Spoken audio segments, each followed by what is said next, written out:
Well, Danny, you're building up a little run of wins now in League and Cup. I'm sure you'll want that to continue tomorrow. That's right, yeah, 6 unbeaten for us. We've worked really hard to get this run together, and runs always have to start somewhere. And now that we're on one, we want to try to keep that momentum and take it into tomorrow's game. And obviously Wycombe, there was a lot of grit and determination that went into that win. Do you think Wimbledon may give you a chance to put on a different kind of performance tomorrow? I think you're right. We had to show certain qualities last week against Wycombe. They ask an awful lot of questions of you. They're a direct physical team, and you have to stand up, and you have to commit, and you have to play with a real togetherness and spirit and a fortitude. And I thought we showed those qualities, and these are good qualities, and we certainly need them tomorrow. And if we can bring them and also find a little bit more control and rhythm in our own performance, particularly in possession, then that is the ambition. But we have a lot of respect for AFC Wimbledon. I think they're a great club, one of the great stories of modern day English football, in the way that they fought back and worked through the divisions and now find themselves as a really competitive League One club.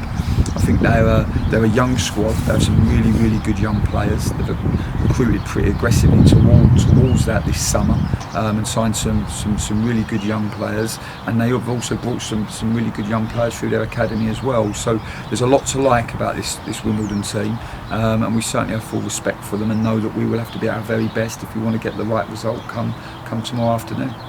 And for yourself, you'll have Gavin Bazunu and Joe Morrell back from international duty. Yeah, this is right. We were stretched to the limits with regards to our squad last week. I think we had 8 key players unavailable to us, either through international duty or through injury. So it's great to be able to bring at least those 2 back, and hopefully 1 or 2 more, which will give us much more depth going into tomorrow's game. Is this perhaps the sort of most depth that you've had in the squad since you've been here at Pompey? I think we've still got some injuries. There's no hiding place from that. So we're still relatively low on numbers.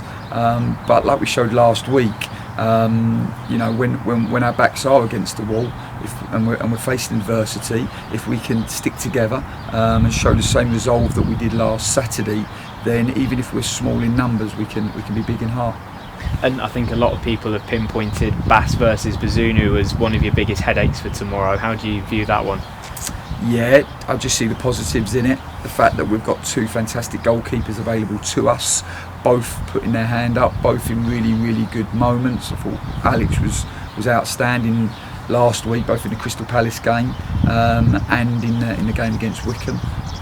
It's not an easy game to come into, the Wycombe game, at all for a goalkeeper that hasn't played as much as Alex would have liked. But for him to show the level of experience that he did, I thought his game management was excellent. I thought his distribution was good, and the presence that he had in his penalty area when Wycombe asked so many questions of you in that moment was outstanding. And obviously Gavin away with his international team, keeping 2 clean sheets as well, is a real positive for the squad. And yeah, there's no doubt that area, the number 1 position, is the sort of strongest department within our squad at the moment. And just finally, I know you were at Cheltenham yesterday to watch the FA Youth Cup. What were your takeaways from that game? It was obviously a narrow defeat in the end for the under-18s. Yeah, it was a disappointing outcome, but it was a great game. There's certainly some magic of the FA Cup in the game, and 2-0 down, the boys didn't give up. They kept fighting, and they found a way back into the game late on. Took it to extra time, but just couldn't quite get on the right side of what was a really competitive fixture. And I think there were definitely positives. Dan Gifford scoring a hat-trick, his 2nd hat-trick in 2 games, was the standout.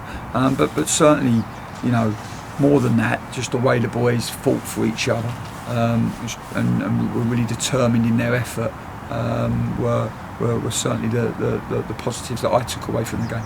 Thank you, Danny. Pleasure.